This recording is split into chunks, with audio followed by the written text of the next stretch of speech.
No? No, you're being nice. No, I'm being serious. No. 37. 37, mashallah. Oh, you guys age well, bro. Oh, thank you. These guys age well, bro. I'm 41. I look like I'm 55, bro. You actually don't at all. No, out of all my brothers, dude, I look the oldest. Really? Yeah. Out of That's all my because brothers. of the wisdom, inshallah. The wisdom. That's what happens All when you right, when you study Arabic. we're live right now. Why not Urdu? Hot mics. Just be careful. Said, why not Urdu?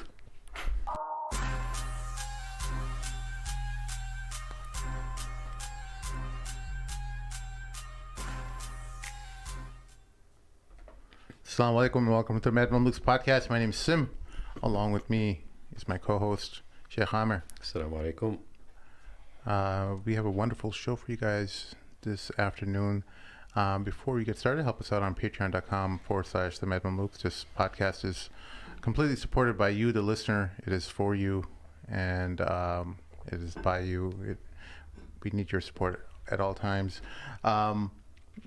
Make sure you click on the old like button and throw a comment in the comment section below with your thoughts related to this episode. Our guest today is Ali Dia, who's the executive director of Talif Collective, and Dr. Will Caldwell, the outreach coordinator, right? Director of Education. Director of Education. Copy. You almost got it. You're thinking of Mike, Oh, yes. the other white guy. The other white. Hey, you know, I can make white jokes now because I have a white son. You can, actually. So He did it on purpose just so he can... Just so you could add that in there. Just so you- so people know. yeah, my white son. I'm Welcome trying to the club.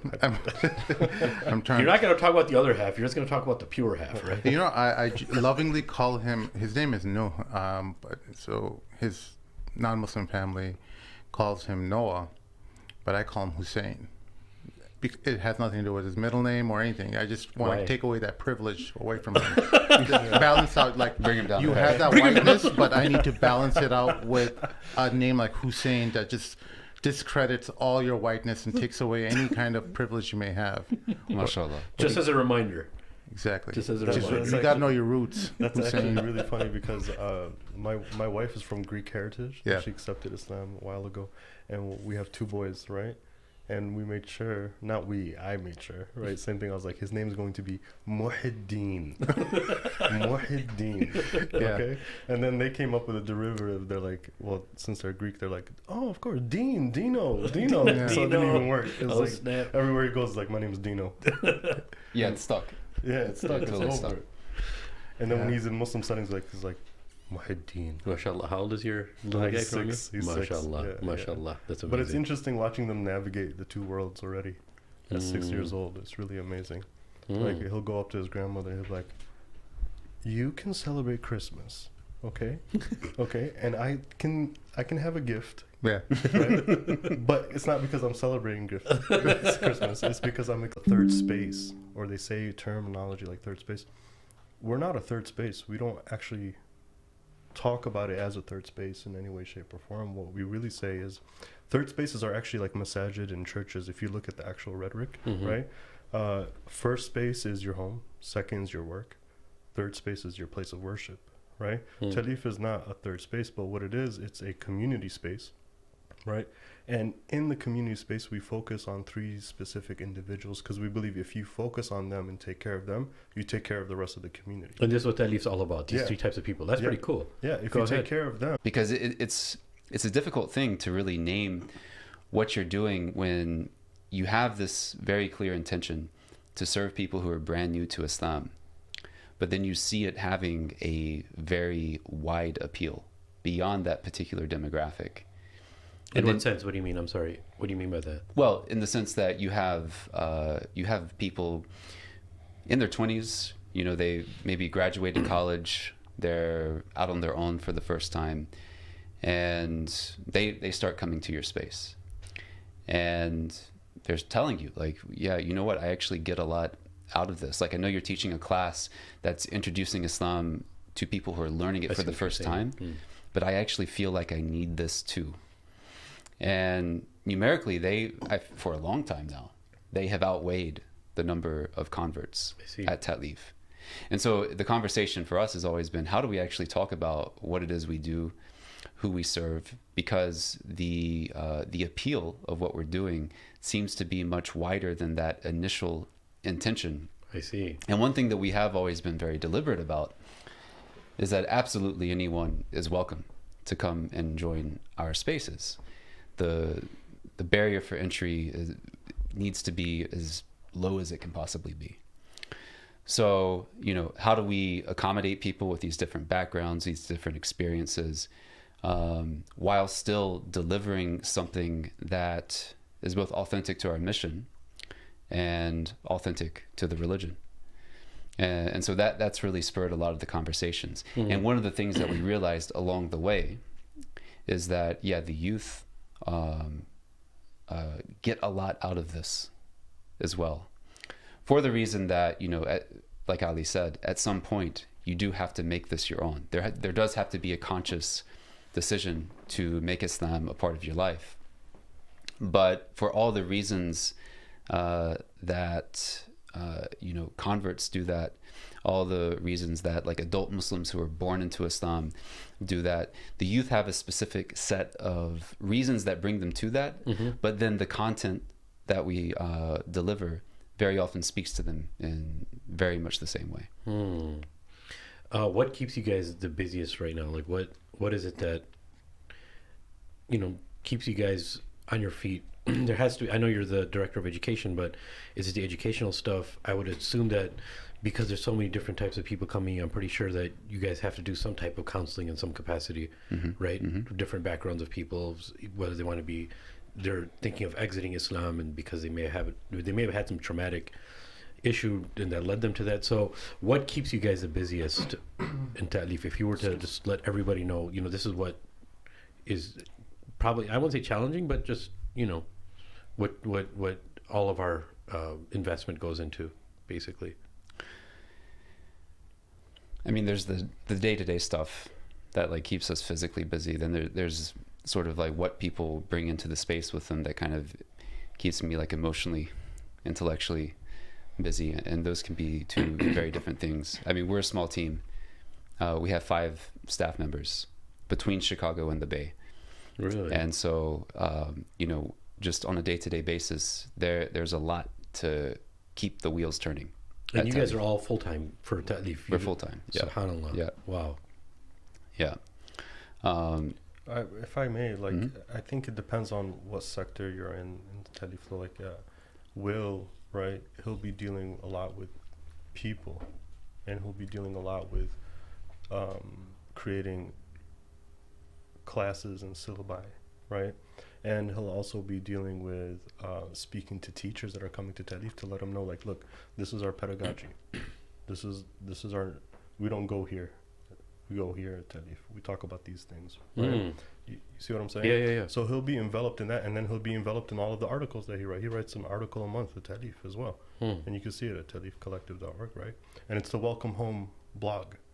And if you look at it, it's all of Will's articles that him and I have serious discussions about almost on a weekly basis, and then from it we derive a certain topic. Or so like in the beginning we were intentionally trying to show people like, okay, what is Islam, what is it, who is Allah, right, who is the Prophet ﷺ, just to get these bases down, right? But then if you look later on in some of these articles that he's writing articles that are hitting like crucially questions of what are we dealing with today, right? How are we navigating this thing? Is it really that converts are learning, or are we learning from converts as well?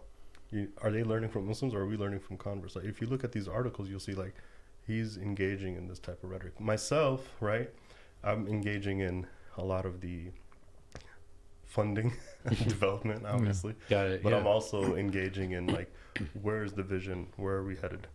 Right? What's the whole point 10 years from now, 15 years from now with Ta'leef, right? Yeah. And then if you would talk to Sheikh Umair Haseeb, then you'll see that he's Director of Religious Affairs, right?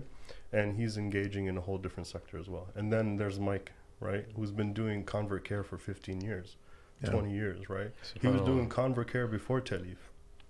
MashaAllah. Right? And in a way, he was bought out, right, by Ta'leef and brought in to do Ta'leef within Chicago, right? Wow, that's and a that's great before, team. and that's MashaAllah. before I even came into the picture, right?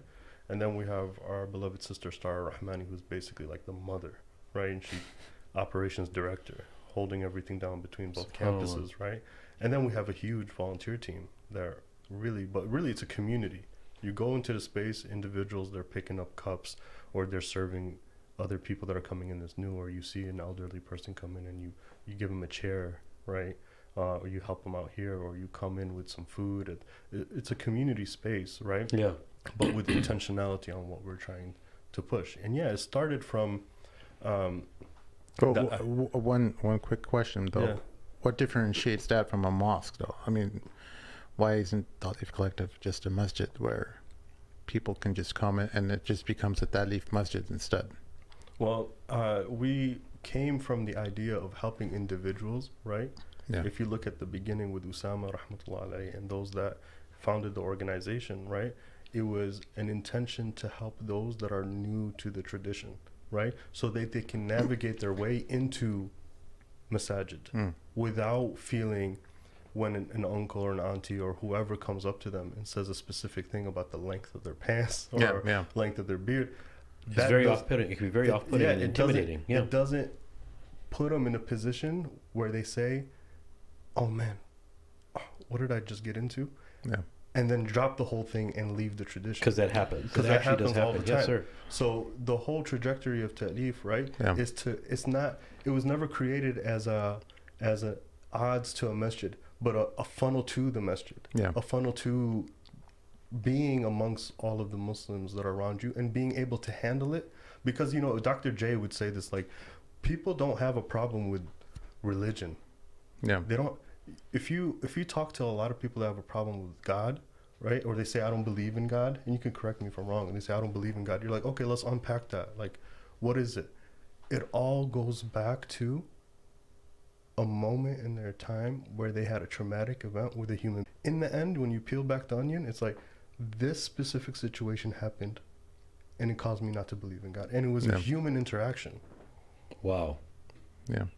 Well, you know, when I was young, I'm qualifying what I'm about to say right now with this. When I was young, I was kind of a weirdo, you know, probably one of those profiles that with the school shooter type, you know, hidden in the basement, reading like Che Guevara stories and imagining myself as Che Guevara traveling through Latin America. I can appreciate that. I don't think it's a weirdo. I can appreciate that. I was a bit weird, you know, but and I say this self-deprecating comments because some of the impressions of the people who attend Ta'leef are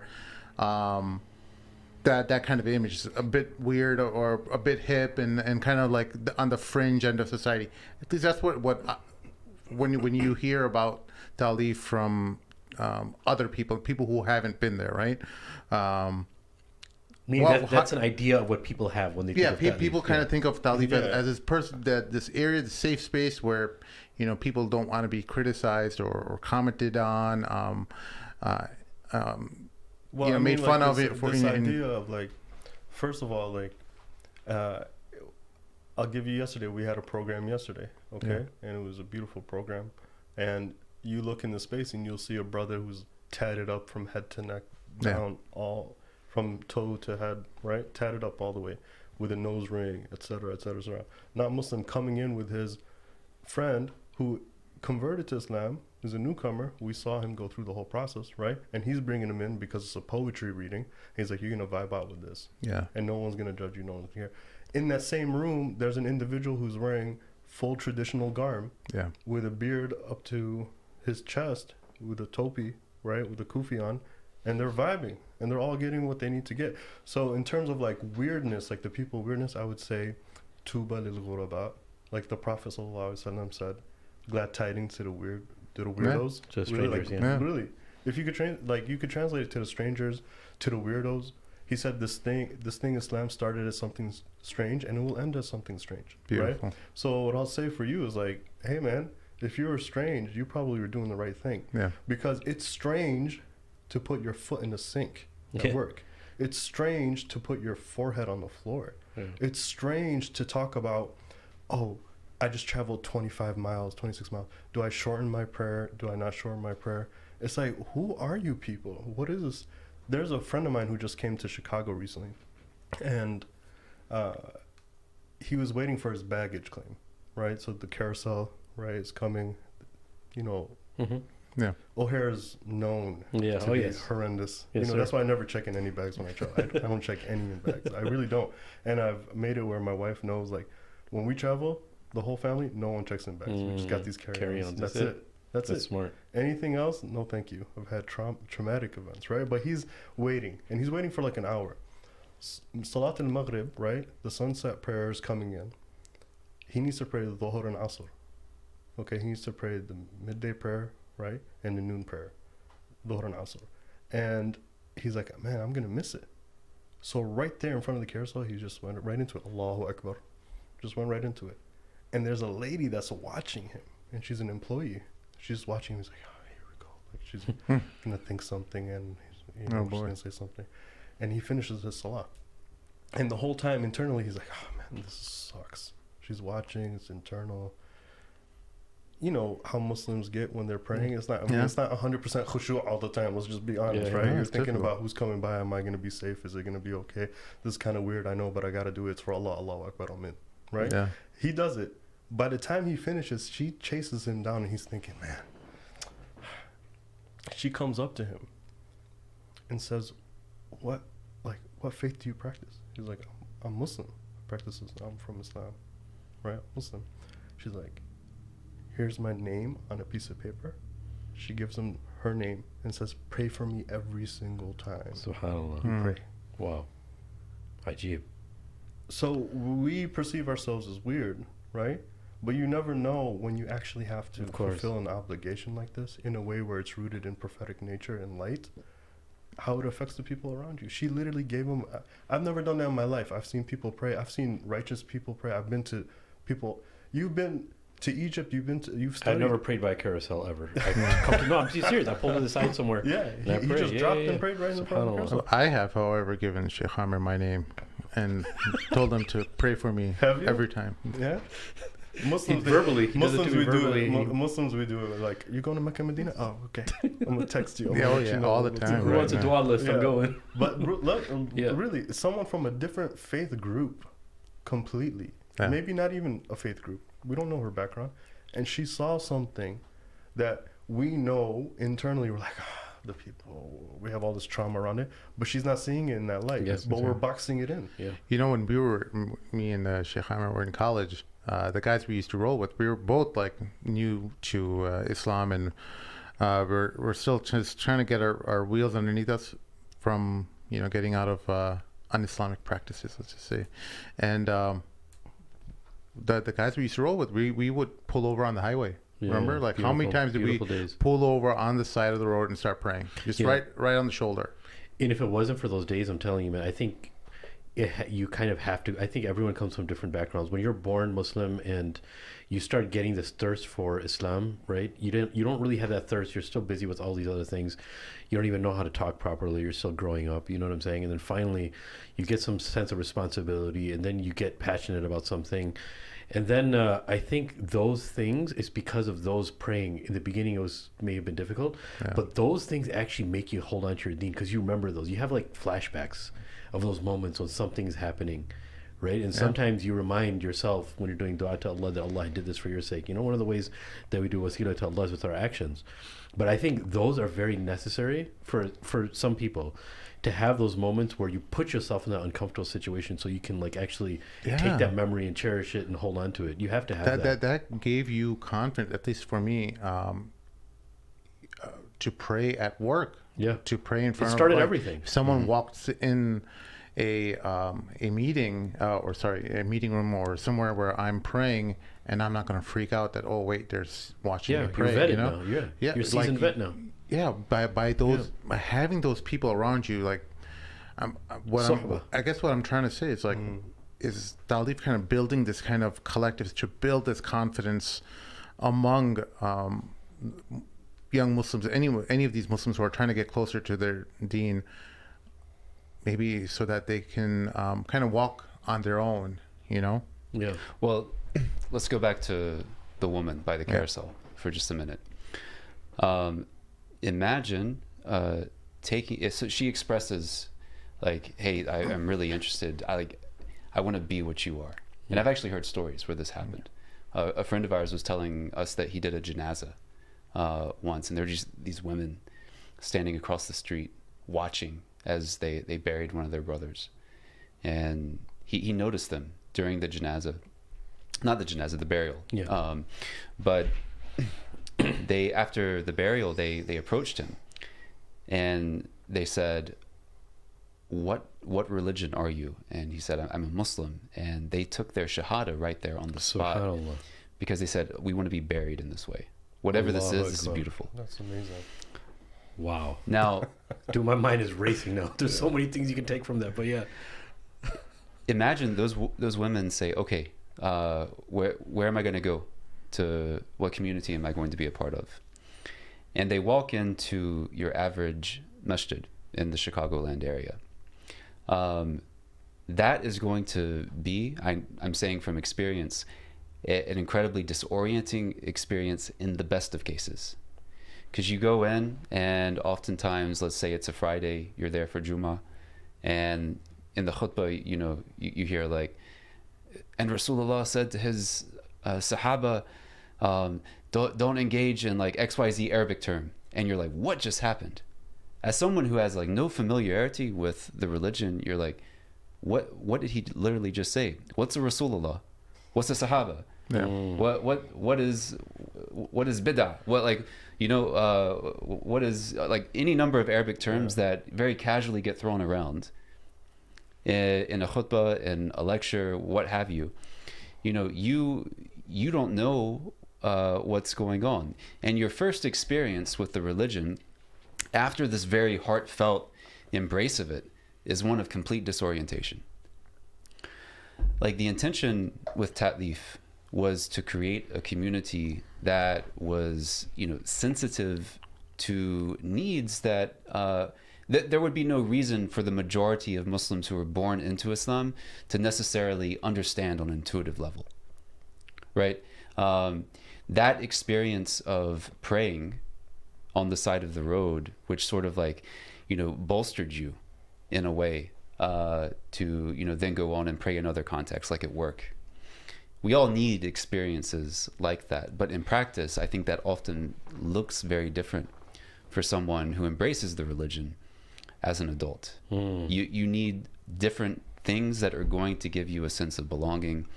And, I'll say like,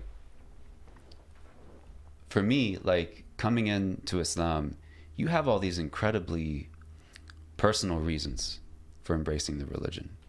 You everything in your history up until that point, like it's like it builds to it. Yeah. And you take this thing that is intensely personal to yourself, and you find this religion that is so beautiful, and you see your own particular desires being fulfilled by embracing this religion.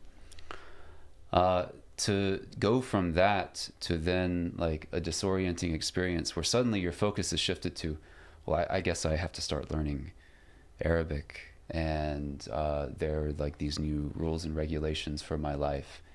That sort of like heartfelt intention that brought you to the door of Islam suddenly gets sort of like diverted and distracted due from to intimidation. Is that what you mean? It's Not kind of intimidating or intimidation. daunting task? It's just daunting. Yeah. Yeah, it's just daunting.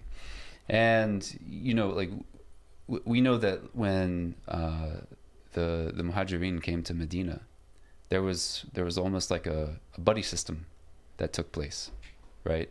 Because a lot of the Ansar were new to the religion, and the Muhajirin were new to Medina, and they had a lot to really gain from each other. So they were sort of paired off, so that through suhbah, through companionship, they would be able to actually grow and learn from one another in a very intentional way. And I think probably if you want to boil it down to just an elevator pitch, Ta'leef is our attempt to recreate that. Subhanallah. Right. Beautiful. And like if you rewind to what he was saying, he's describing something in terms of a principle when we teach at Ta'leef in any way, shape, or form, or when we speak, that everyone in the room knows that we work from a no history rule. no history rule, right? Which means The that no knowledge rule. no is how we knowledge. put it. I mean, I've moved away from no knowledge to no history because no knowledge is like insulting, like you don't have any knowledge. But like no history is like, okay, you haven't experienced this yet, right? You haven't had history this yet, right? Yeah, they're both pretty cool. And man. so yeah, we for years we've said no knowledge, but then I felt like it was sensitive. Well, people are like, wait, I don't have knowledge. I don't have any knowledge. It's like, you'll get there, right? But instead of no history is like you had no experience of it, right? But like the no history rule is simple. It's like, we're going to speak from a place where if we say Salat al-Maghrib, the prayer for sunset, right after. I was going to talk about if you that, say yeah. Rasulullah, right, you're going to say the messenger of God, right after that. If you say Sallallahu Alaihi Wasallam, you say peace and blessings be upon him, right after that, right? Because then what that does, it allows for at least one less barrier or attempt. Yes. Or daunting tasks that they feel like they have to engage in, right away off the bat. Yeah. Right? No, and I noticed that about the first person I actually noticed that, it's sad to say, but I wish I noticed this earlier, but it was like with Mike Swice. Right. And I saw you guys doing that, is that elaboration that needs to take place. Like, I saw you do that before when you were talking about the prayers, the guy combining prayers. I didn't even notice. The middle, the midday prayer and the afternoon prayer. And I was like, yeah. So people who are in this work of actually boots on the ground and working with these three levels of people, the three tiers, if you want to say, the outlook is very different because they're always they're, like I said, boots on the ground and know-how of being very detail oriented when it comes to Islam, right? And I firmly believe that. And it's a manifestation of everything you guys have been talking about right now. But one thing that sometimes I think about is that when you're in the midst of all of this, and there's so much, I don't know, I'm pretty sure you guys feel there's so much responsibility that you guys probably feel. You guys are probably very hard on yourselves too, right? And I mean, I got all these white hairs on the side. That's why I keep my hair short now, because I got all these white hairs on the side. The second I took the executive director position, I kid you not, all these white hairs. Yeah. But the beautiful thing is you guys see things that nobody else sees, right? Like that thing about the burial, man, that gave me shivers, because look, that gives the Quran a different understanding. When Allah in Surah Al-Mulk says, الَّذِي خَلَقَ الْمَوْتَ وَالْحَيَاةَ لِيَبْلُوَكُمْ أَيُّكُمْ. Allah mentions maut first. He doesn't mention life first. Over here it's switched. He's the one who created death and the one who created life, so he can see and test you and see who's best in actions. These ladies literally saw death and came to life with their Islam. That's right. This is crazy, right? So you guys see that. You guys get a chance to see that. And I think people who are working, I said this to Umair, and because I actually used to work with him very often. I was like, man, I don't know how you guys do this. Like, sometimes I see that 2:00 at night you get a call, or you have to deal with something like this and like that, and domestic issues. You mean that's not normal? It's not normal. I'm sleeping at 2:00 at night.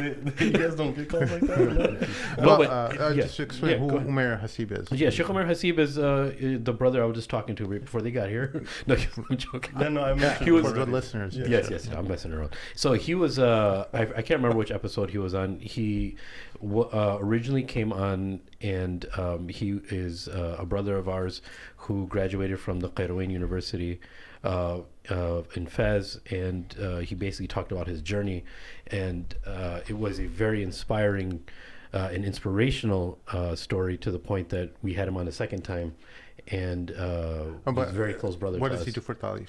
Oh, he's a director of religious affairs. That's and right. director of education, right? That's right. Yeah, and Mike Swice is for he has convert the care. longest title, mashallah. He's director of community Outreach engagement and community. I never get it right. No, I get it. No, but that's why I was saying that. Anyway, you guys if you are an if you amazing guys team. want to know a little bit more about Umair Haseeb, check out episode 174. That's a great episode. Just one of my favorites. Yes, sir. No, but you guys are an amazing team, mashallah. You guys are really like brothers. I see how you guys talk to each other. I've had a barbecue or two with you guys. I see how it is. Hey, wait, mashallah. I wasn't invited to this barbecue. Because you're not in the close circle, bro. Any barbecue. But by the that's way, the happening, I best need to take be I ever invited. had in my life Yeah, is Umair Haseeb's, bro. really. But I think he He does said a good Will. job. I think he said Will makes a better steak than him, though. No, that's not That's true. not true. That's not true. Okay. I don't know, but if you want to have the He said, best "What do you guys lamb do?" chops of your life, you gotta come to my house. Okay. Inshallah. Best Oh, lamb man. chops. Yeah. Because it's the Greek Syrian combination, Oh, Bro, and that Greek barbecue. the Syrian tzatziki sauce. Huh? That's really racist. It is Greek, bro. They sell it at Aldi. It So literally hummus. says Greek tzatziki. He's like, oh, hummus? No, but I really mean that, because a lot of times people, they work together and they get sick of each other. And it's human behavior. It's part of the human experience. But you guys are really like brothers, bro. It's amazing. Yeah, you know, it really is. And we have a lot great of to see. sisters as well with us that we. No, we also it's are something close great to us. see, man. Because when we were there, you guys were all just chilling, completely like brothers. He had that bone marrow. I never had bone marrow the way he had. That was And delicious. That was amazing. And everyone just eating, having this beautiful experience with their brothers, talking, eating, joking, and literally like. And some of the guys I met for the first time, I think he's an Indonesian brother. That's like a brown belt in jiu-jitsu. Yeah, I forgot his name. Ariel. Yeah. He's a huge player in our team. Like, he's an amazing volunteer. Really? He's been No, doing you it guys for are a years. great group of brothers, man. Mashallah. I don't know the sisters. I know you guys, Yeah. and what I've seen from you guys, mashallah, man. And I really am, because I still kind of consider myself to be somewhat in education, but I was in education. And one thing that I really wanted to know, I'm glad you're here, is like, what is this? What is your educational syllabi at Ta'leef kind of consist of? I know you guys have 3 different tiers and all that, and I know you guys are, the reason why I'm asking this, you guys are always evolving, which means you guys are very humble. You guys don't think you guys have it and just run with it all the time. You guys are always evolving too, right? But what is this syllabi look like for you guys, and how do you implement it? Well, all of our events are open to everyone. Even classes like the Being Muslim class, which I just recently concluded. I taught it for 3 years. We'll probably reboot it at some point. But that was very intentionally geared towards people learning about the religion for the very first time. But you always have someone who's learning about the religion for like the 25th year of their life, and they're there. So we construct each of our classes to, I like to think of it as a deep dive on the basics, right? And especially in the case of like classes that are geared towards absolute newcomers. So we have things like the no knowledge or the no history rule that apply across the board. Whether we're teaching a class, we are giving a khutbah, we're writing a blog post, we want to make sure that really, like Mike Swice puts this the best way, like imagine that my mother or his mother is sitting right there in front of you as you're writing this or as you're giving this address, so that you just make sure that anyone who walks in the room can access what it is that you're delivering. And just practices like that really pervade every class that we do. That said, we tend to focus on things that will generally be directly applicable to people's lives. So, we're not necessarily like going into like the fiqh of, buying and selling in the marketplace, because that's not relevant to everyone, right? Sheikh Ubaidullah Evans has been teaching a Tuesday night class on a number of different books. We started with Purification of the Heart.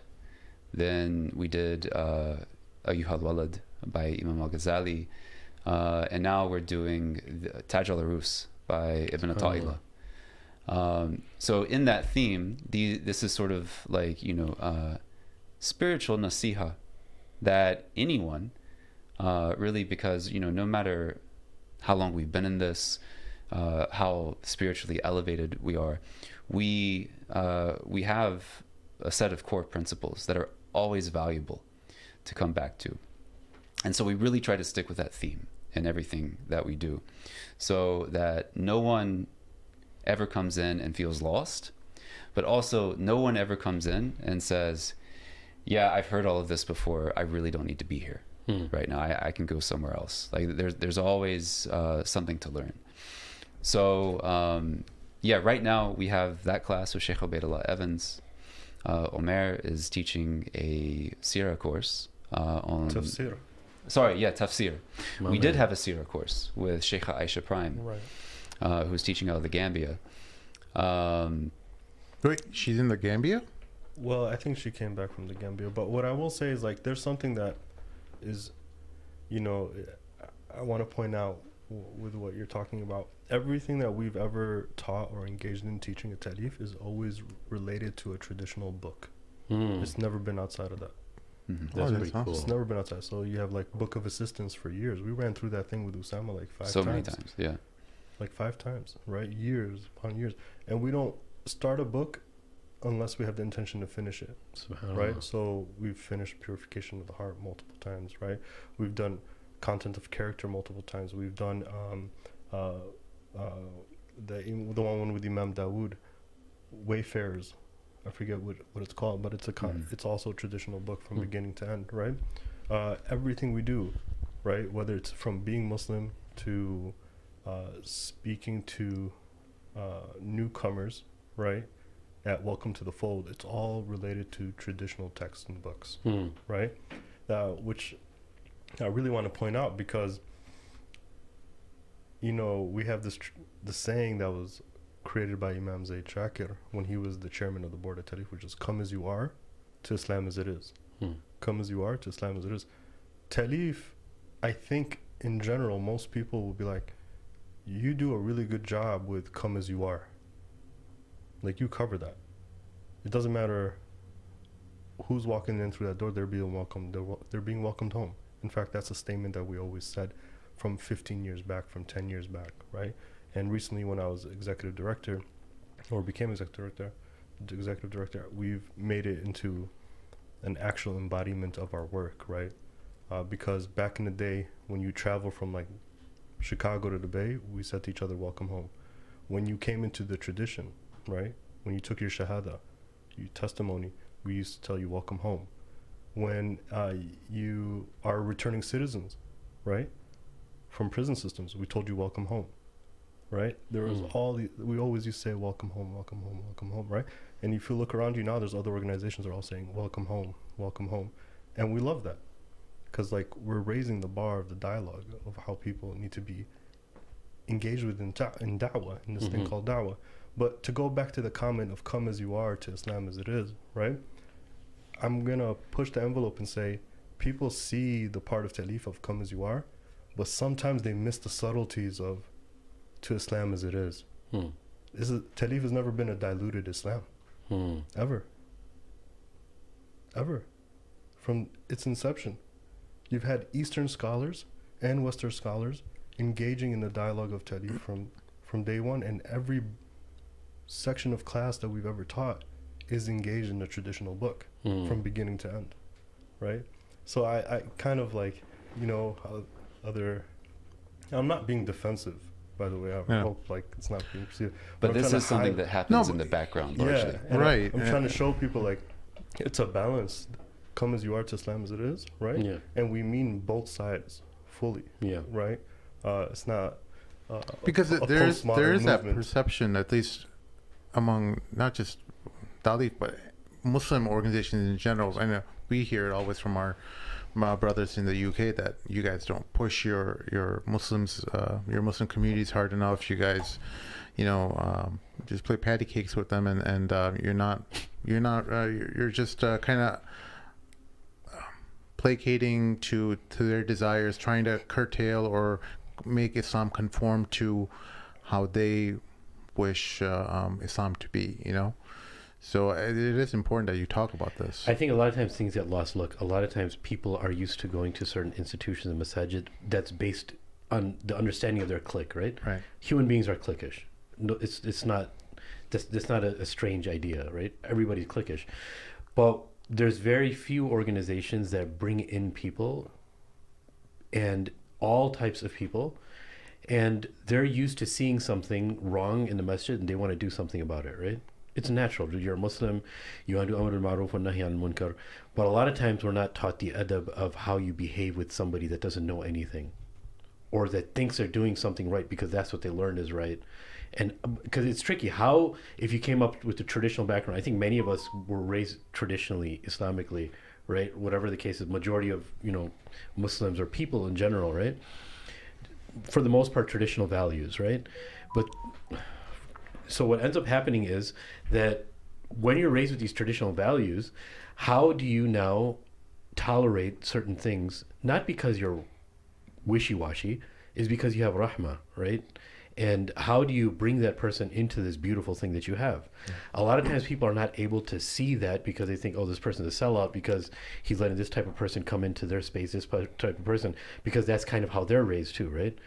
And I think it is very tricky, and it's a challenge of how do you bring in people and keep them and teach them Islam without compromising your deen. Yeah. Right? It's tricky. That's why I'm telling you, man. I have a lot of respect for these guys. I know what type of work they do. It's not an easy balance because sometimes there's something in your heart that wants you to stop something, but you're also like, I have this amana of my deen, right? But don't you also think about the amount of times we would do dawah when we were in college, and we would encounter people who had mental health problems. Yeah. Like, and they were interested in Islam. And how do you balance that? Like how much time do you put towards someone who's just not all there, you know, and they're wanting to know about Islam, but at that age too, 17, 18, when you're trying to give dawah, you're a hothead then. Yeah. You don't have that much patience. Don't. You know what I'm saying? So, I mean, maybe you guys can talk about that. Like, how do you handle, because there's got to be people walking in through the door that have mental health issues and they want to know about Islam, but you can't take away from, you know, your work towards other people who need resources. Well, I mean, one of and Dr. Will, you can chime in any point, forgive me, but like one of the main things is like, you know, this word dawah that we always talk about. Yeah, I rarely use it.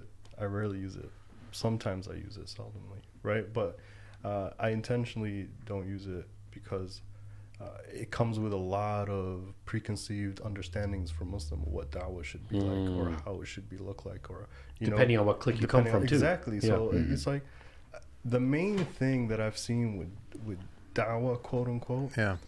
If you can remove yourself out of the equation and let the individual that's trying to find their path, right, to Allah subhanahu wa ta'ala, usually you have more success. What do you mean remove yourself? That sounds pretty profound. Yeah, because individuals usually, I'm going to do da'wah, right?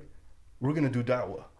And it's like, you're not doing anything. You're not doing da'wah. All you're doing is actually pushing people away. Because you're coming in real strong and hot. Or you have this idea that, oh, this person needs to be like this, or that person needs to come this way. And it's like, listen, are you doing this da'wah work to make yourself feel good? Or are you doing it really for Allah and His Prophet sallallahu alaihi wasallam? Because if you're doing it for Allah and His Prophet sallallahu alaihi wasallam, you get out of the way. You open the door, but you get out of the way. You see what I'm saying? You don't make it about you. And that's the thing. We see that many times. We see shahadas, something that should across the U.S. happen in the most beautiful way, happen in the most cringeworthy way. Like, I can't even handle it sometimes. I'm just like, how's this happening in front of me, right? Yeah. And why am I bringing that up? Because it's like shahadas, right? Taking the testimony of faith, that's all about that person. But so many times we witness it and it's like everybody made it about them and forgot this person. Really? Yeah. It's like, we have a convert. And it's like, what do you mean? Like, this person is about to share something special and intimate with all of you as a community. Pull yourself to the back. Put them forward. Allow them to express themselves fully. Allow them to live in that moment fully. Let them know that you support them, right? That's the most important thing, yep. Let them know that, hey, we're here for you, and we're happy for you, and we thank you for sharing this moment with us. Something so simple like that, just getting out of the way, right? Almost like let go and let God. We say that all the time at Tadif, let go and let God. Because we so many times are so quick to want to jump in out of goodness. Muslims, they just, I'm going to do da'wah. This person's going to take the shahada today. It's like, well, no. You don't have control over anyone's heart. The best kind of da'wah is the da'wah that happens in the subtleties. The da'wah that happens because you're doing the same thing over and over and over and over again to the point where you don't even realize it, right? So the brother that's like, I need to pray. I just need to go pray. Yeah. He's not thinking da'wah. He's actually embarrassed. Yeah, you're right. But it turned to be a da'wah moment. Yeah. Right? Allah knew. He didn't know. So like, every day, okay, we're going to enter the masjid. I'm going to enter the masjid with my right foot. I'm going to leave the masjid with my left foot. I'm going to say this. What are you invoking you're invoking a prophetic light Hmm. that starts to emanate beyond yourself without even you noticing it. Subhanallah. To the point that Beautifully when you put, walk brother. into the room, Yeah. right, there's already da'wah happening without you having to be like, I'm doing da'wah. yeah, I'm doing da'wah. Yeah. Look, brother, you need to read this pamphlet and do this. It's like your being becomes da'wah. Your Mm. essence becomes da'wah. The fact that you're engaging with them and smiling with them becomes da'wah. You see Yeah. what I'm saying? Yeah, and no, That's- we heard that all the time. What you're actually saying is, look, dawah is through action, right? And we know that. So I'll give you an example. yeah, please. Of like a concrete example of what he's talking about. So I'm convinced that the number one da'is in America right now are young Muslim women in like professional corporate settings. It's the truth. That's why I'm laughing. Because he knows what I'm going to say. Yeah. For probably 2-3 years, the majority of people who came to my class were couples of Muslim women and non-Muslim men. And as we, really got to know these people, what we realized was happening is these women usually meet a guy at work or wherever, like, the gym, like a concert in some cases, and they say, you know what, like, I really like you, we get along, but if you want to marry me, you have to be Muslim. Subhanallah. And which is, like, impressive, the level of integrity of a lot of these women.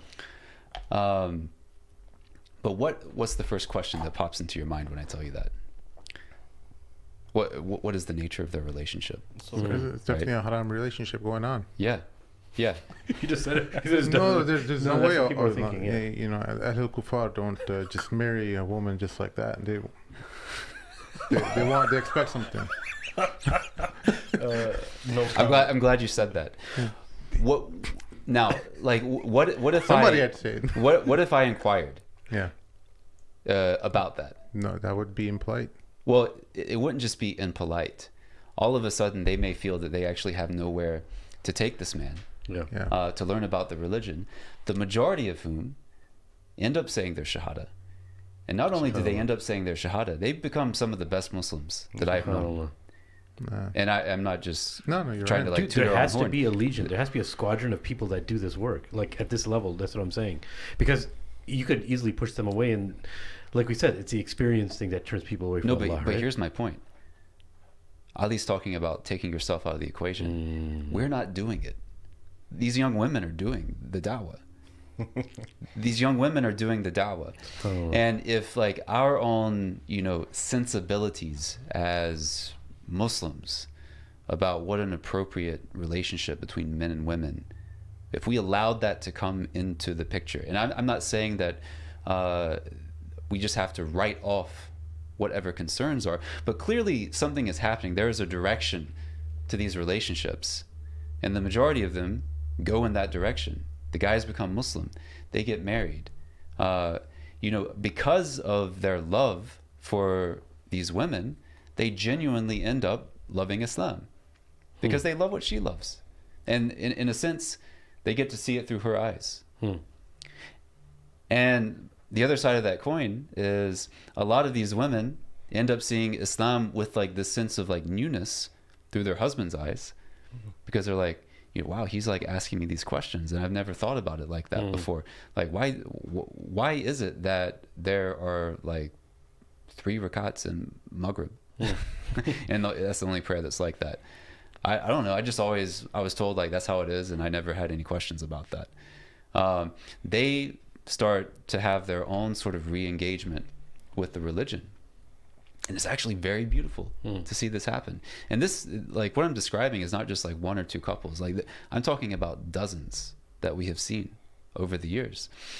And so like by removing ourselves and like whatever concerns, whatever might be on the tip of our tongue in those moments, and just facilitating that process, which is clearly leading in the right direction, and not putting them off so that they start heading in the wrong direction.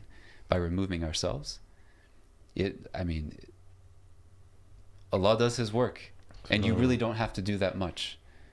I really have done very little with these couples other than, you know, show up for class every week. But surely you must give them a side eye at least. Like, No. no, I'm just joking. Just That's it. This is just the a mad knowing part. nod of approval. No. You haven't had the same experience yet, but don't see, worry. A disapproving look. we've been trained in a way where we even have this terminology where it's like low levels of visceral reaction, right? No level of visceral reaction.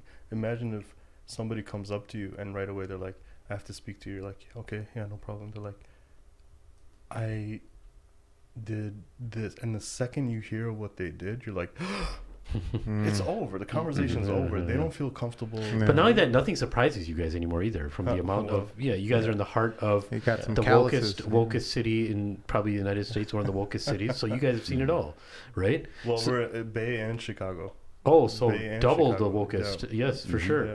But so how do you guys deal with that? Like a lot of people, they may feel uncomfortable talking about this, but how do you deal with, like, I know you have to deal with it, but what is your way of dealing with when somebody comes in and they're a trans Muslim, or they come in and they're like, you know what, they visibly look like a male, but they're like, I'm a female, or vice versa. How do you deal with that? And how, you know, it was time to pray and you pray, where do you place the, you know, trans person if they want to join you guys in your prayer, or they're saying they're Muslim and they're trans, where do you place them? You know, what do you do?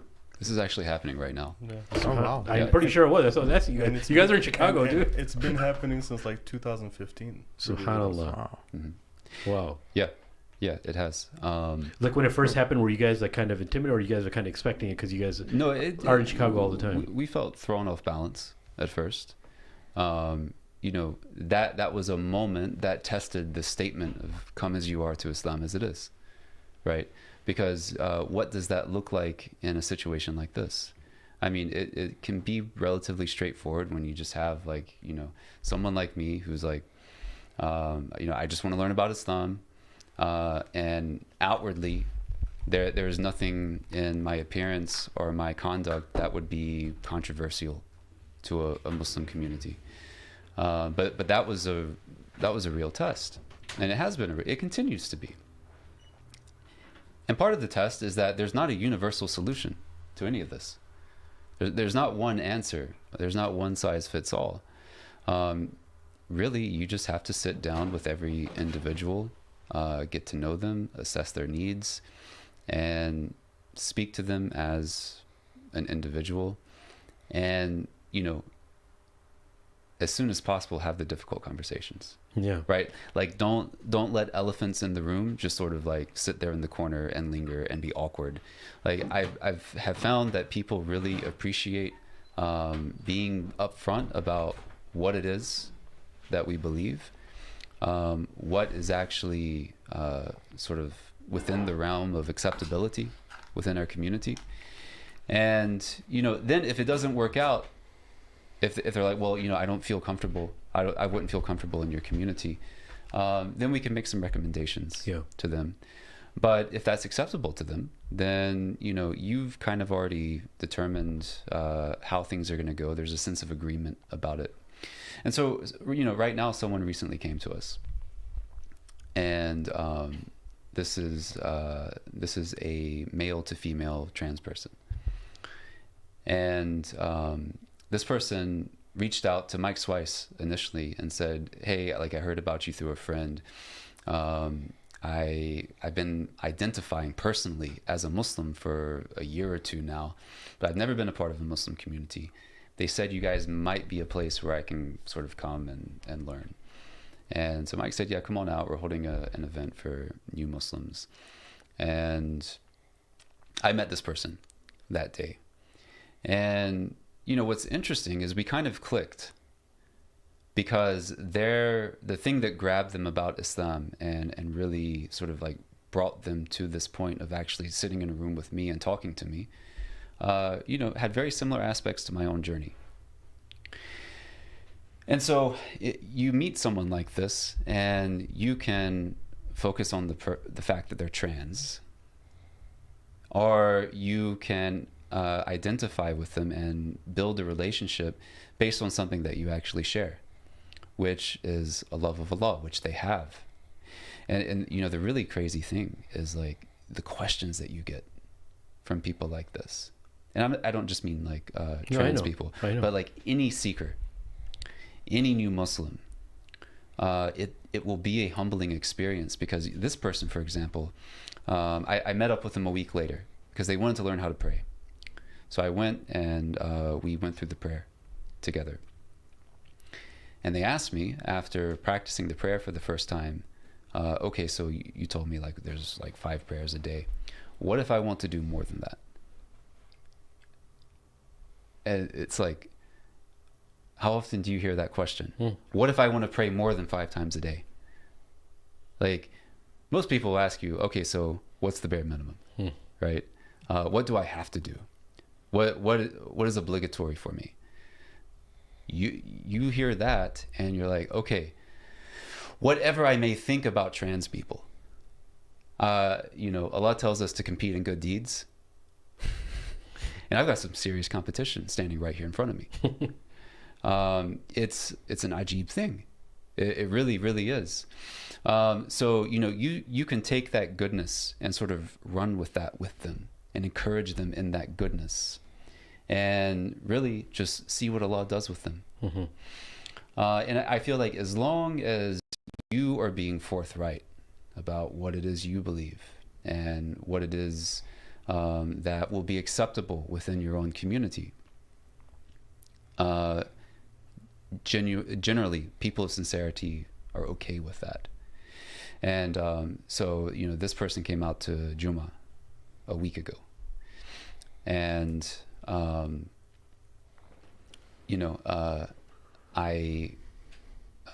was like, you know what, you're new to this community, people don't know you yet, so for your own sake and the sake of everyone else, what I want you to do is kind of like, we're going to stand at like the back of the men's section, and it will be kind of like, we're in between almost, because that is my understanding of like technically what is the legal ruling for someone like this. They ought to be in between.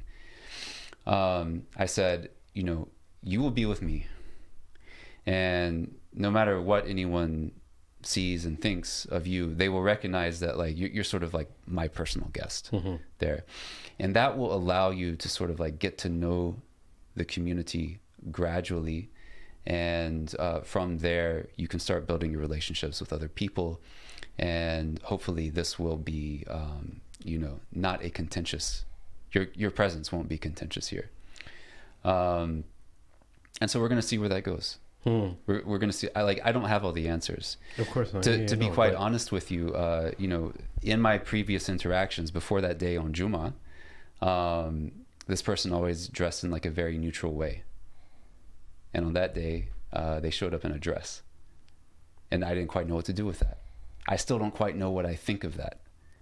I'm not entirely comfortable with the fact that I may have put other people in the community in an awkward position because I had a person in a dress in the men's section praying next to me. And, it's like, is this a statement of them condoning this?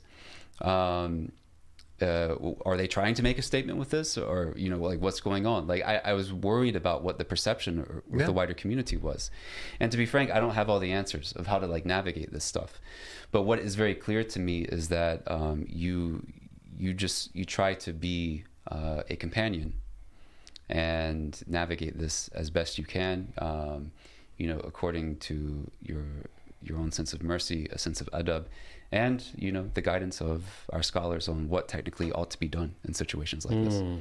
Do you ever have people like from the trans anywhere, like they say, hey, is this Islamically allowed or not allowed, or is it that they're kind of trying to find Islam, and then like the challenge I can imagine is, when do you tell them, right, like this is the I don't like to use the word ruling, but like how, the Islamic understanding is that this is this is this, this is this. All of us do different types of haram or whatever the case is. We have to ask for forgiveness. But when they're really asking the question, how difficult is that to tell them, this is Islamically incorrect, or however you guys go about it. But you probably have had people ask you that before. Sure.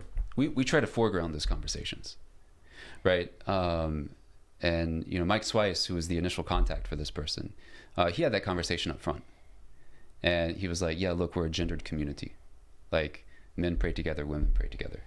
You know, our religion teaches us that God created the male and the female, right? We have our own understanding of what gender is, how it is expressed, but you're still welcome to come and learn about Islam here, right? Beautiful. Beautiful. What we had, I mean, the difficulties that we've run into in the past with this issue is, I think we weren't sophisticated enough to have those conversations up front. I think out of you being overly cautious, Yeah, and sort of like trying to feel out the situation, find the right time to have that conversation. And it got to a point where it was so ambiguous that it allowed them to assume that, like, whatever our understanding of gender is ought to be taught in this space. And it actually led to sort of like a falling out. We had a year, I think you mentioned it was 2015, where there were a number of people from the LGBT community generally who showed up at Tatlif. And that lasted for about a year. And eventually there was just an exodus, because they didn't feel affirmed in their sexuality at Tatlif. They did not feel like, you know, we weren't willing to condone homosexual actions. And once that became clear, once we all got on the same page about that, they saw themselves out of the community. And, you know... Did they cause a ruckus on the way out? No, not really. Not really. No. How was it made clear to them? Like, for example, like, did they flat out say, like, why can't you accept me? Or... I don't exactly... I was a volunteer at this point. I was still doing my PhD.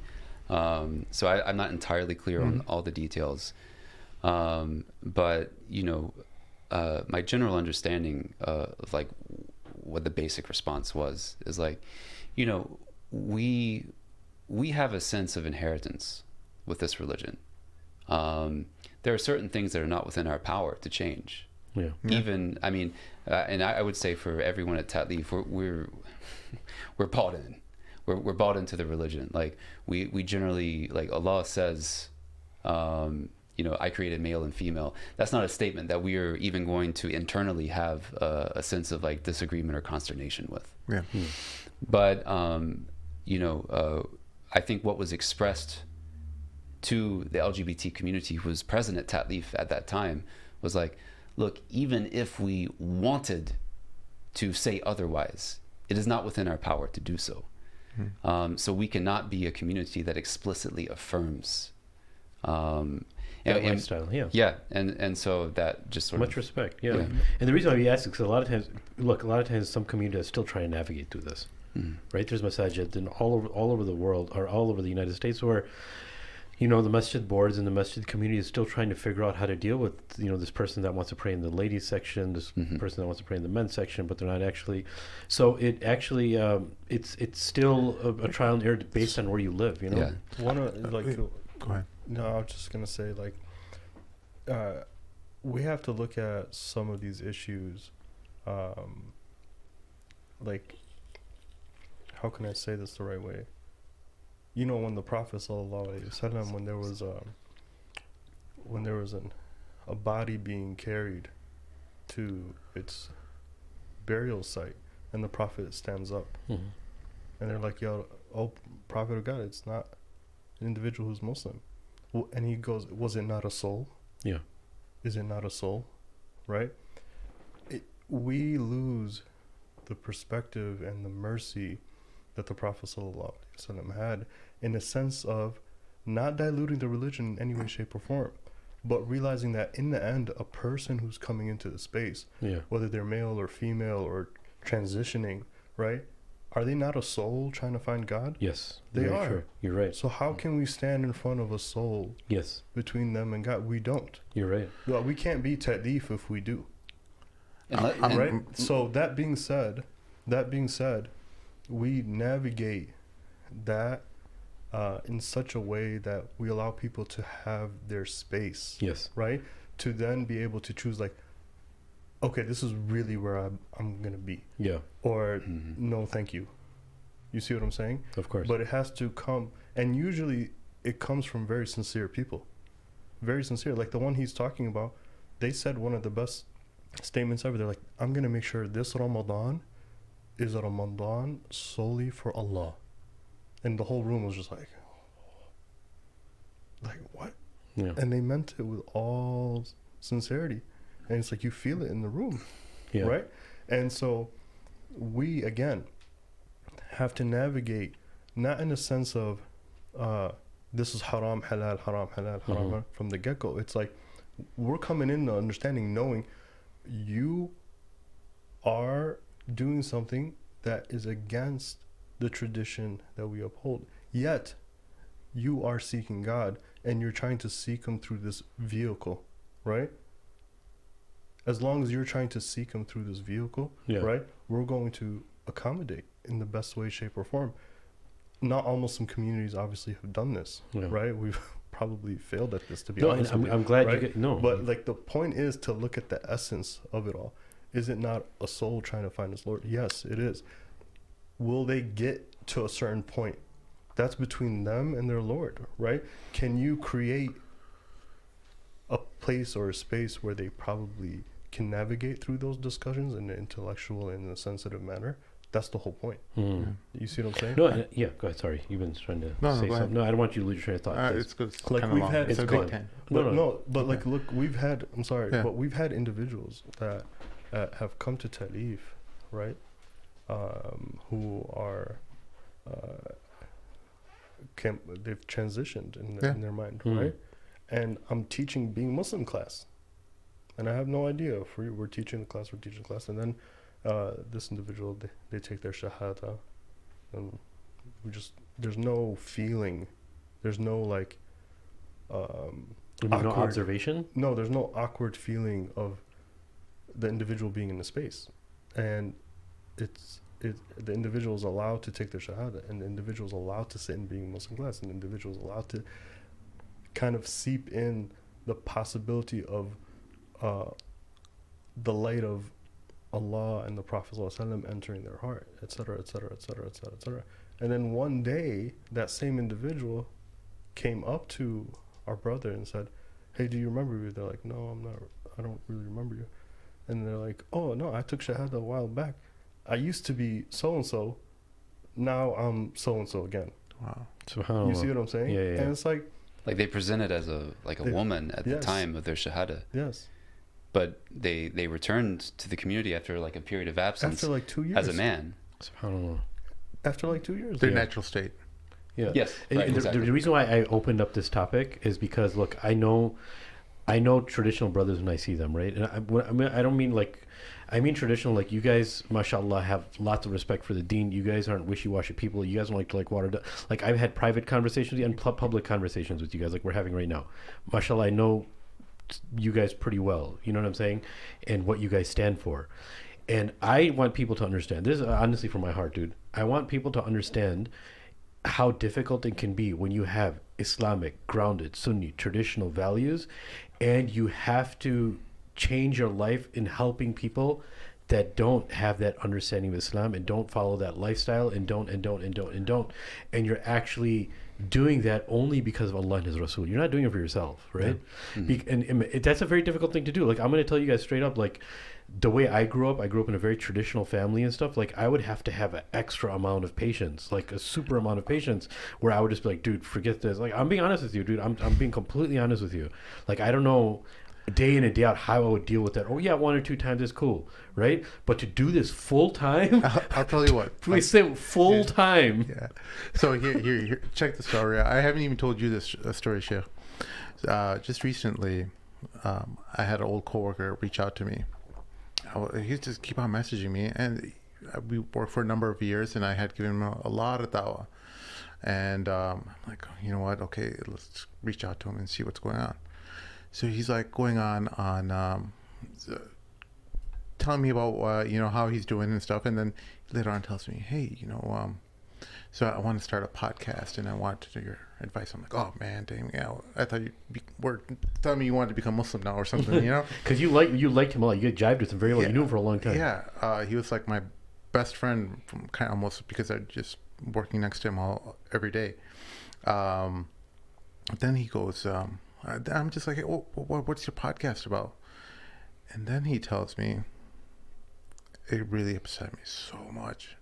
He goes, well, you know, polyamory and stuff like that. Do you know, like, wait, then he just starts explaining to me, like, that him and his wife are swingers. And I was so blown away because I knew him for so many years, and I had a couple suspicions about it, but I didn't like really believe it. I'm like, I'm just kind of looking into things a little too much, and it like floored me. And then he's just going on, and I'm like, and just tell me about, like, you know, his lifestyle and how like people should accept it, and it's only because of religion that it's not being accepted.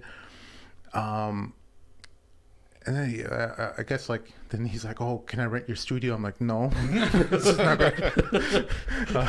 I'm like, but I said it in a really nice way. But after I got off the call, I went and talked to my wife, and I'm like, I'm really pissed off at myself. I'm like, well, how did he feel like he was even comfortable enough to talk to me about this? Like, how did he think that it was okay for me to think that this is okay?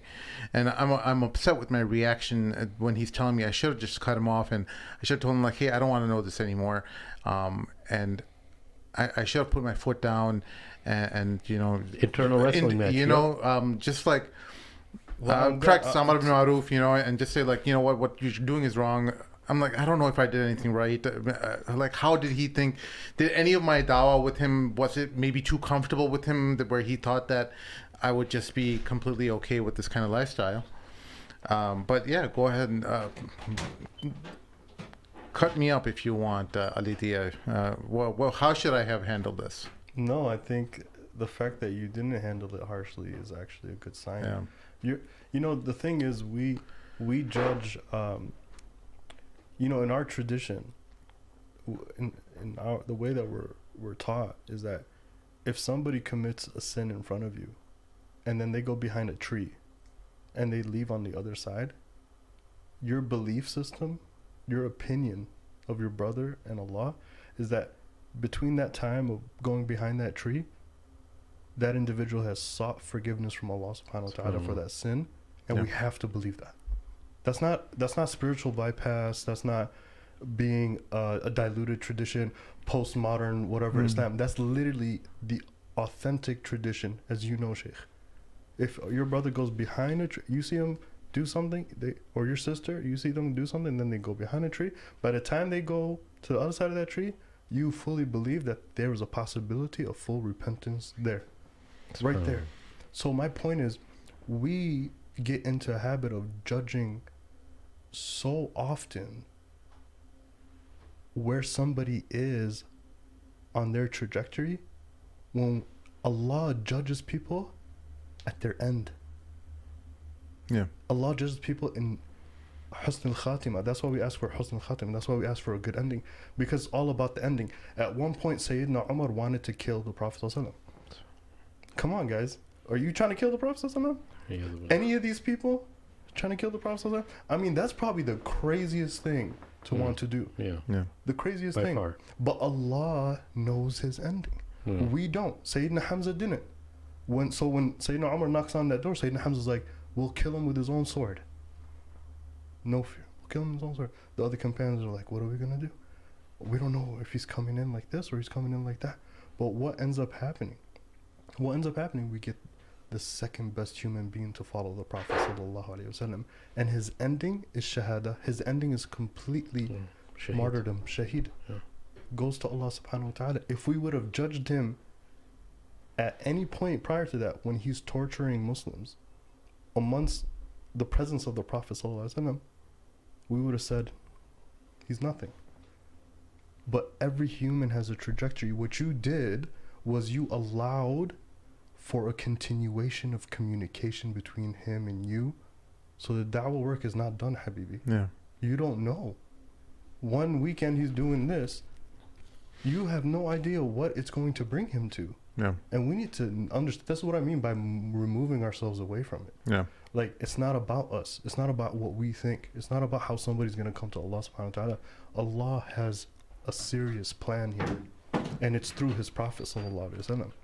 So this is why I say when we talk about ta'leef, come as you are to Islam as it is, one of the biggest points in that, it's a subtle point, but one of the biggest points where I've seen people navigate from coming as they are to Islam as it is literally by introducing them as soon as possible to the Prophet sallallahu alaihi wasallam. Wow.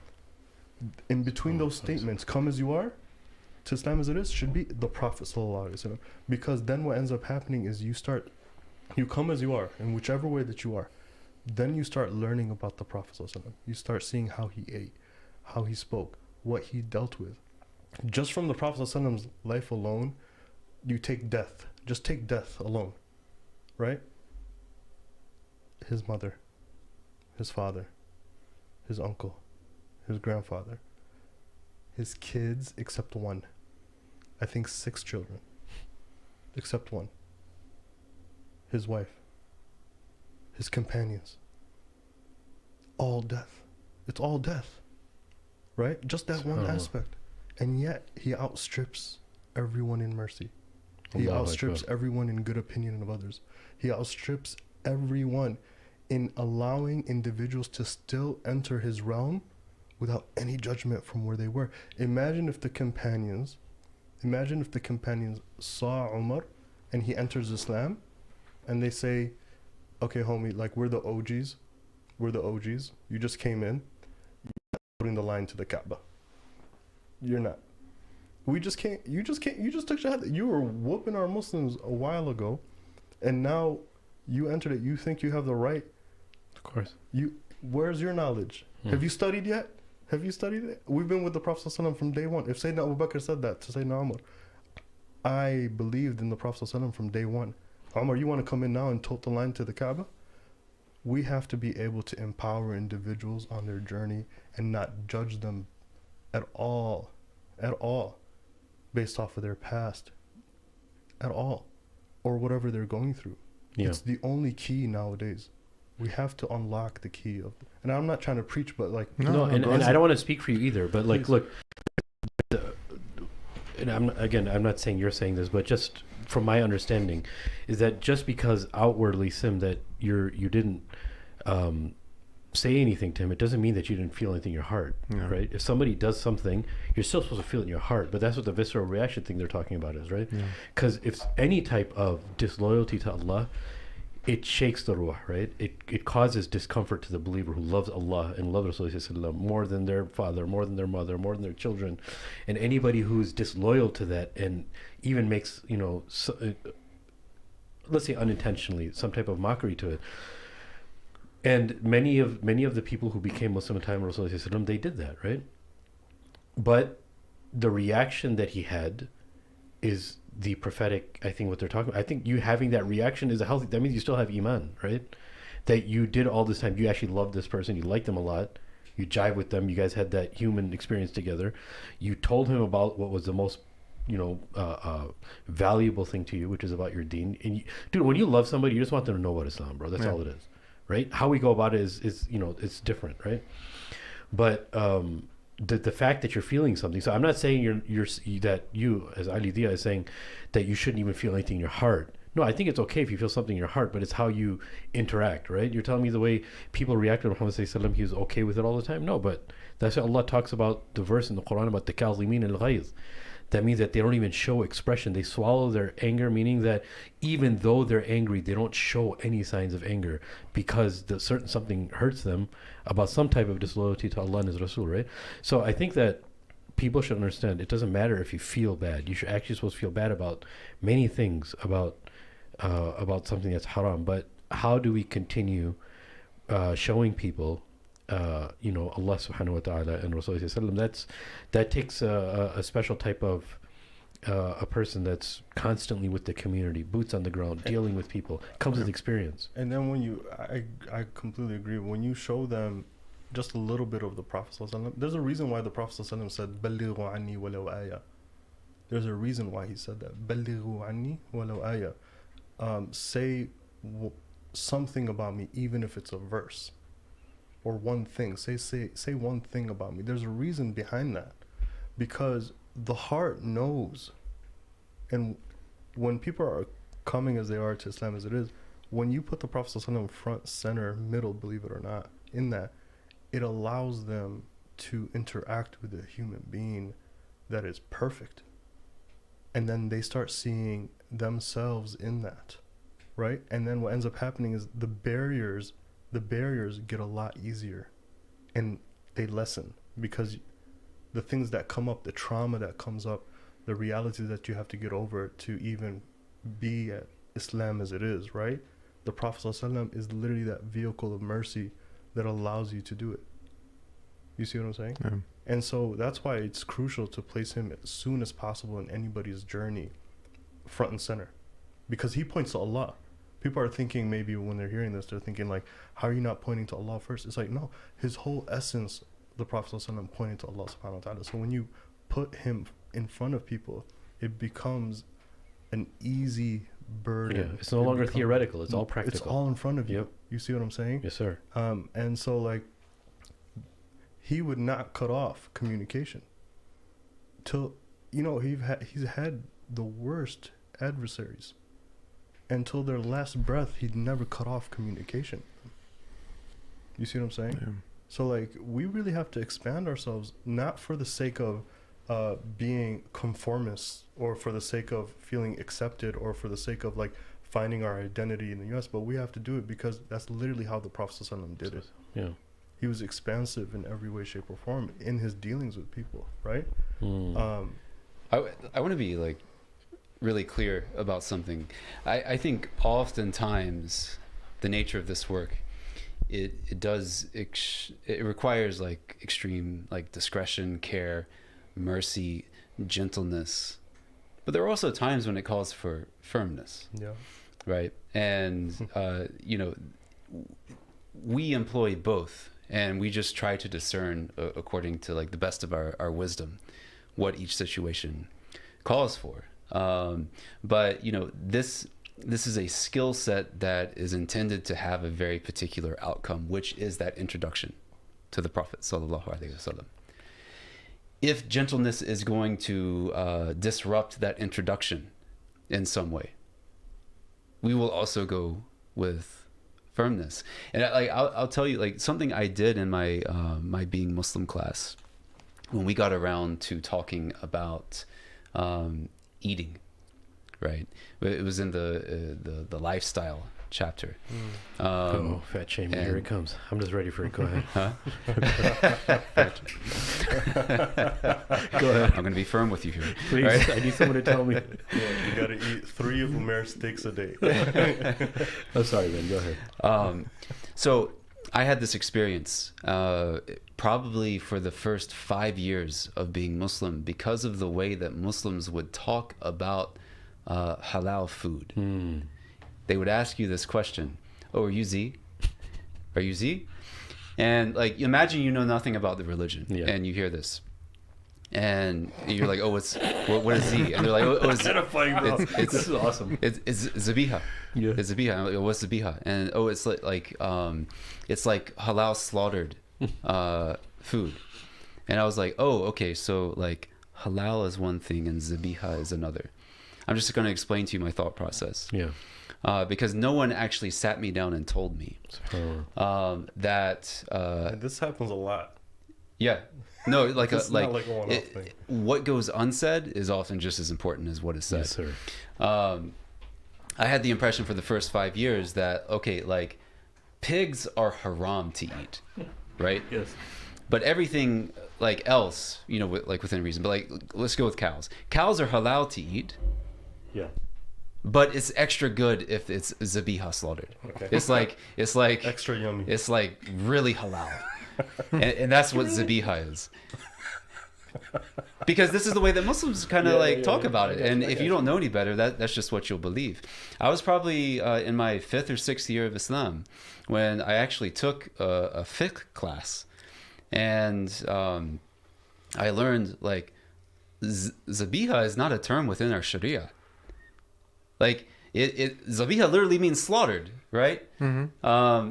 So like a cow becomes halal when it is slaughtered according to the ritual that needs to be done when an animal is slaughtered. Yeah. That's what makes it halal. Yeah. I say this very explicitly in the class, but in a gentle way, because I want people to not make the same mistake that I made when I first came into the religion. And I remember one night we went out for like tacos after my class, and for somehow we got onto this topic. There was a Zir who ruined everything. Go ahead. And I like There always is. there's me at Tatleaf, and then there's like me after hours, right? Which you've experienced. It was a great experience. I was like, I was banging my hands on the table, and I was like, this term Zabiha is a marketing term. It doesn't mean anything. It doesn't come from our religion. And like, I'm so worked up that I don't recognize that this like new convert brother sitting across the table from me is eating a steak taco.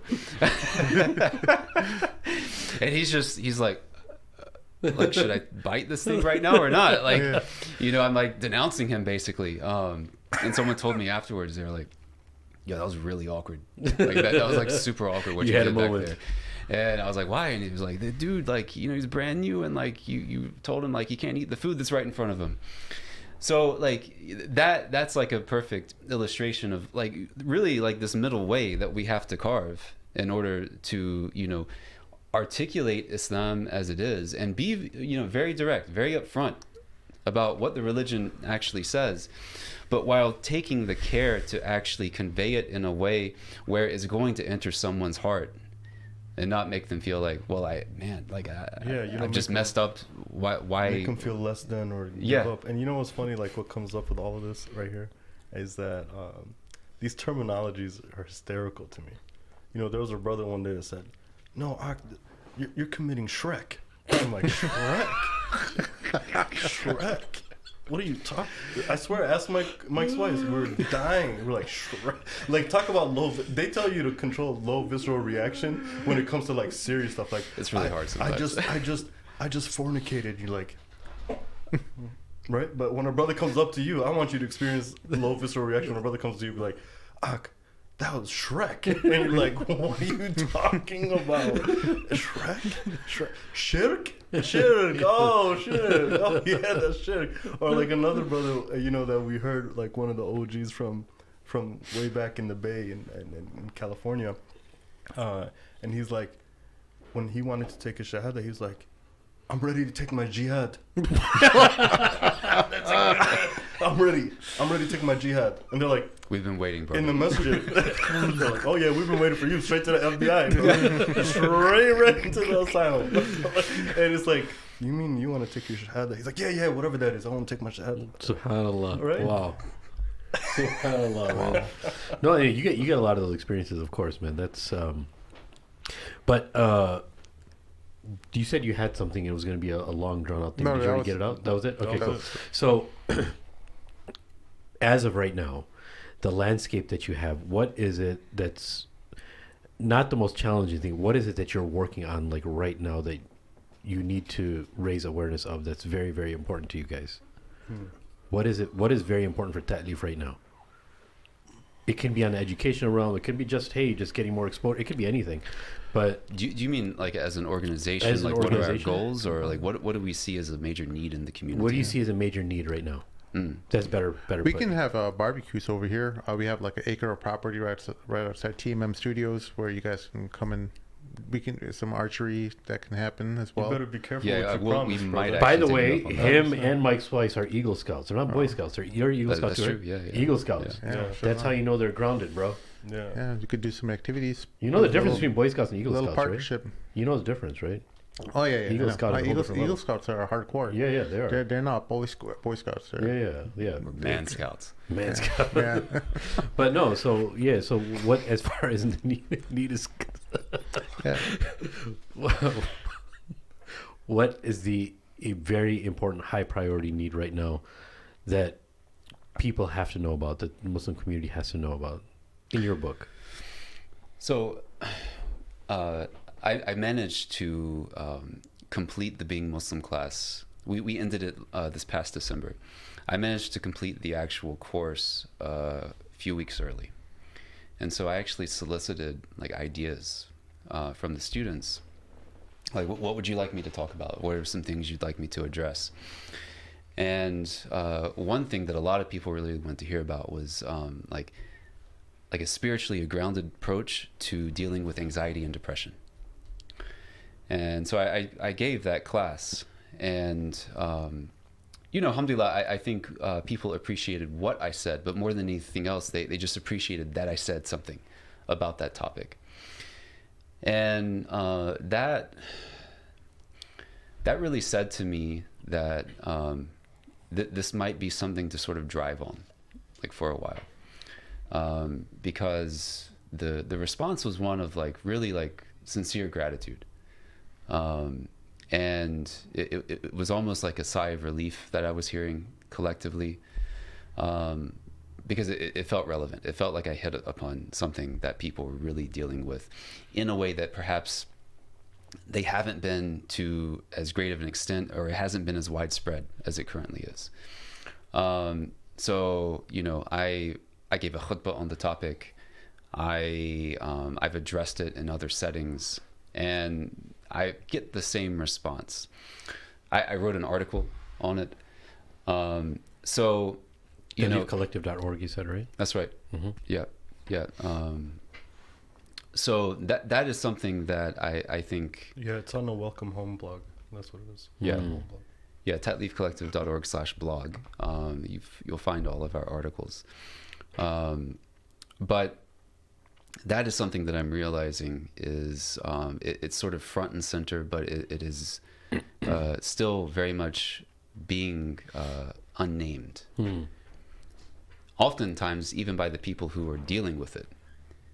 Like, you actually bring it up, you sort of like describe similar experiences that you have had, things that you have seen others deal with in the community, and they realize, oh yeah, that's me too.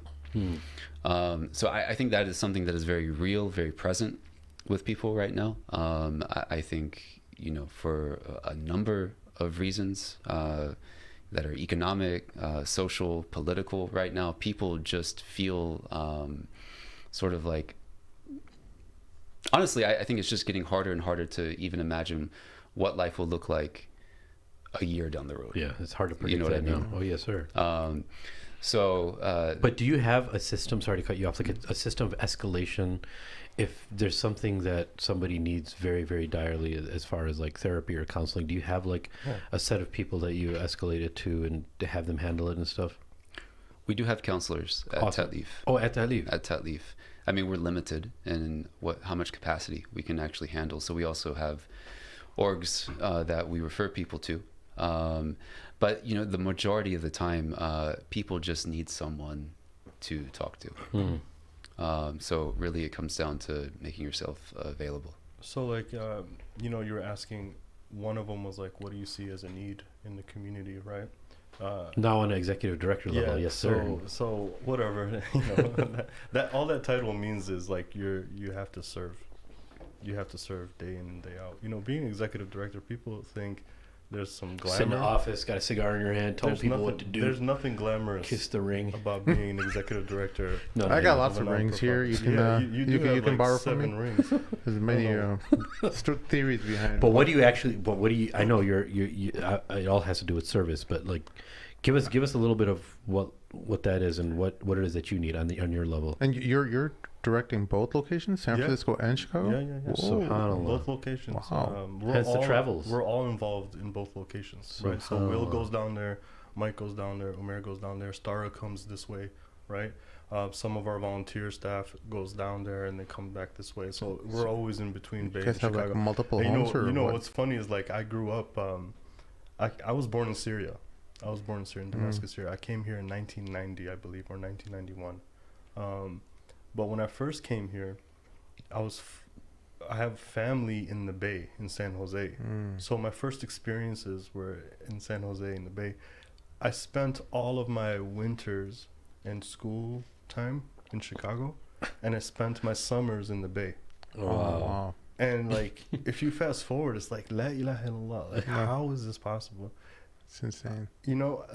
I'm in between both still now, right?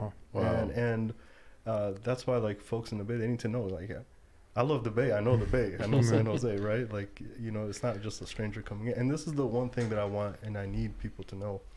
This is not just a random group of people that just came together post chaos at Ta'leef. That's not what happened. We were individuals that were very much rooted and focused on this work for years. Yeah. Mike Swice was doing convert care work, convert connections for 20, 15 years.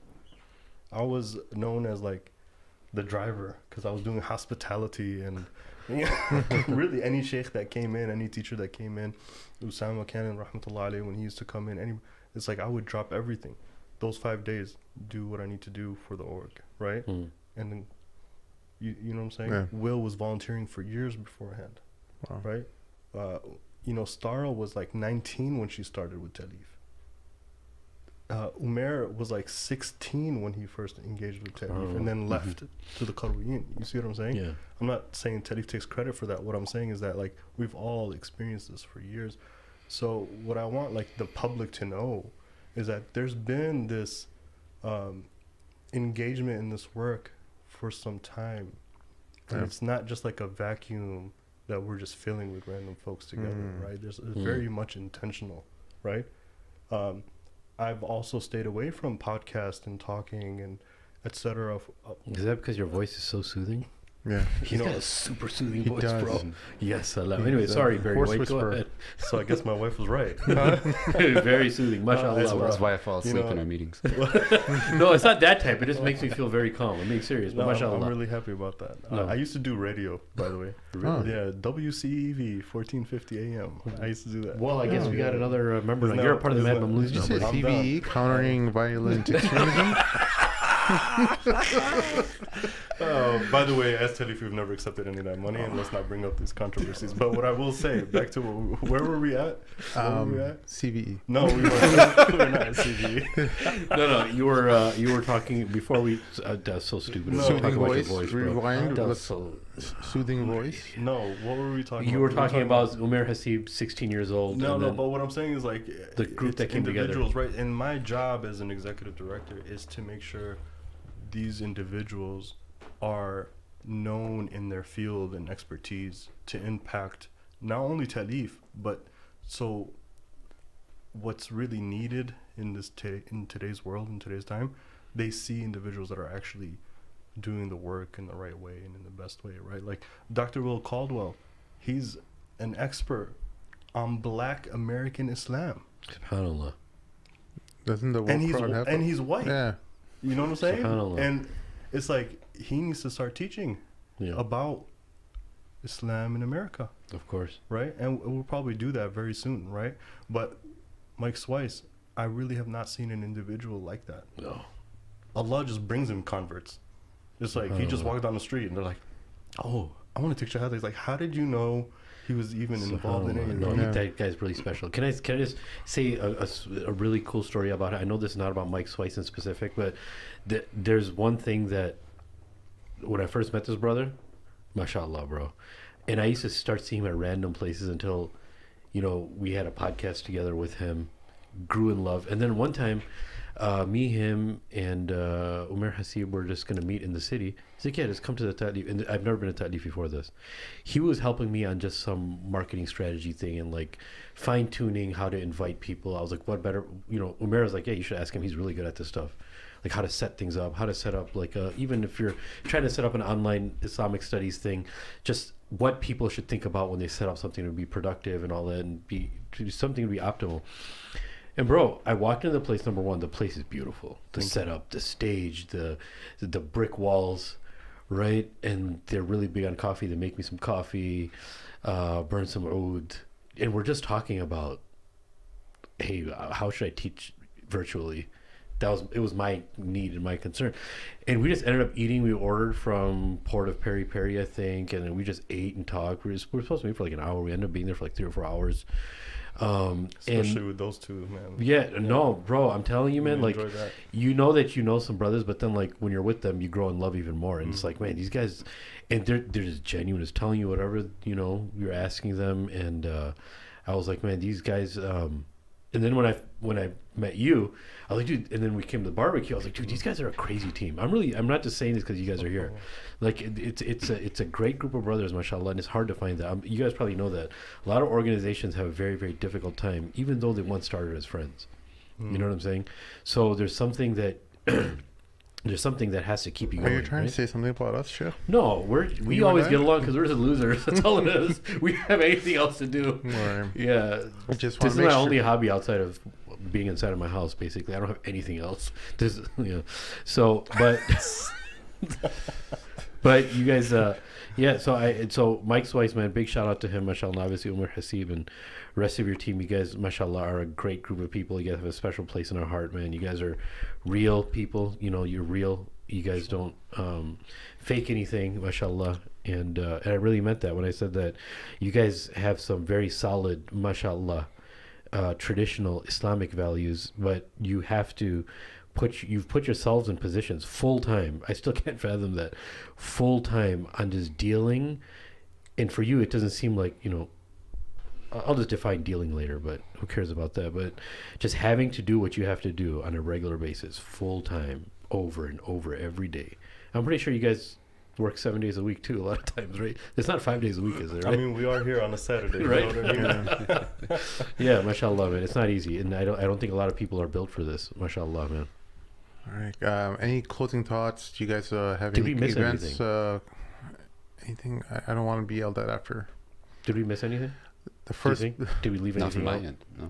Yeah, we have Ramadan around the corner. Yes, Yeah. sir. What does Salif do during Ramadan? Yeah, we do a lot actually during Ramadan. Oh, then I'm So going to that- come to one of your events. Then. Yeah, please come. Actually, anybody that's listening that can come to the Bay or Chicago, come through in Ramadan. I think you really enjoy it. Chicago, we have Tarawih every night, obviously. Okay, which is amazing, really amazing. And then also what we have is we have 2 iftars a week, 2 major public iftars a week that are actually revolved around the class. So Tuesday nights and Saturday nights, right, for iftar. Yeah. So Tuesday night in Chicago and Saturday night in Chicago, twice a week for the major public, right? And that one is going to be, Tuesday night is going to be myself and Ubaidullah Evans having a discussion, and it's going to be called Ramadan Welcome Home. SubhanAllah. And that's at the Teddy Space in Chicago. That's right. Nice. And then the Saturday one will be a class taught by Umair Haseeb, which will be breaking fast with the beloved. Right, so it's like about engaging. How did the Prophet ﷺ fast? How did he? What was Ramadan with him like, etc. Right, and so we're doing those 2 pulses in Chicago. In the Bay, we're doing once a week iftar, right, and it's gonna be myself having discussion with different teachers out there, whether it's Sheikh Husay or Hisham Mahmoud or Sheikh Aisha Prime or Imam Dawood Yassin or others that we bring in, and we usually have a great discussion right before we break our fast. Also, what we usually do is we release 4 videos, right, of content in Ramadan, 1 for every week of Ramadan, right? And in those videos, we discuss certain, topics that we feel like is needed or overwhelming majority of people are dealing with. So like depression or anxiety, right? Like the concept of depressed in Ramadan. Who really talks about that? Everybody acts like they're really happy when Ramadan rolls around, right? But is that really the case? What really goes on with people? Well, do they think something's wrong with them just because they're not really super excited during Ramadan? Yeah. You see what I'm saying? But things like that. And also, we also have, and I'll stop right here. No, keep going, bro. We have programs for iftar in both campuses for newcomers, right? And that's going to be twice a week in Chicago, right? And once a week in the Bay for newcomers, right? Which is more private. It's for newcomers. It's more of a controlled setting for individuals that are first fasting for the first time in their life or just recently taken Shahada. So that'll be led by Mike Swice as well. And then lastly, we have our Qiyams. And the Qiyams are going to be closer to April 14th weekend, right? And in the Qiyams, you'll have them in the Bay and Chicago, and we'll have one Qiyam in both. So keep a lookout for all of that. And obviously, there's a lot more that's going on up until then, and then afterwards, inshallah. But Ramadan is really like where, you know, Muslim non-for-profits, this is where you make investments. Yeah, you know? this is where you can get people to really give. Yes, sir. This is where you actually secure yourself for the next 6 months as organizations, or a year for the organization, and the money that you need to continue the work. But I hope that's good enough. Inshallah, man. I had a quick question for you before you conclude. Did you ever, you remember Imam Faisal that leads Tarawih? Yeah. Were you the voice ever on his CD to introduce one of his? No. From like No. 2003, I wish. 2005. That guy's a legend. Okay. Huh? Is he still reciting in Chicago? He has his own masjid now, yeah. Does he? Yeah. Man, that man.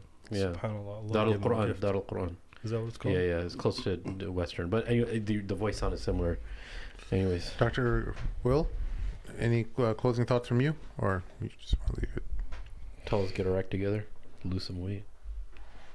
Yeah, we'll talk after. We'll wait for the show to end. Talk about that. No, thank you guys. It's always good to come out and spend some time with you. So Awesome. I'm just grateful to be here. And come out to Tatlif. Come see us. Inshallah. Cool, inshallah. Thank you for the invite, folks, brother. thank you for listening. Help us out on patreon.com/the Mad Mamlooks. Make sure you click the old like button and subscribe if you haven't done so already. Throw a comment in the comment section and all that wonderful stuff. We'll see you all next time. Assalamu alaikum. So. Alaikum salam.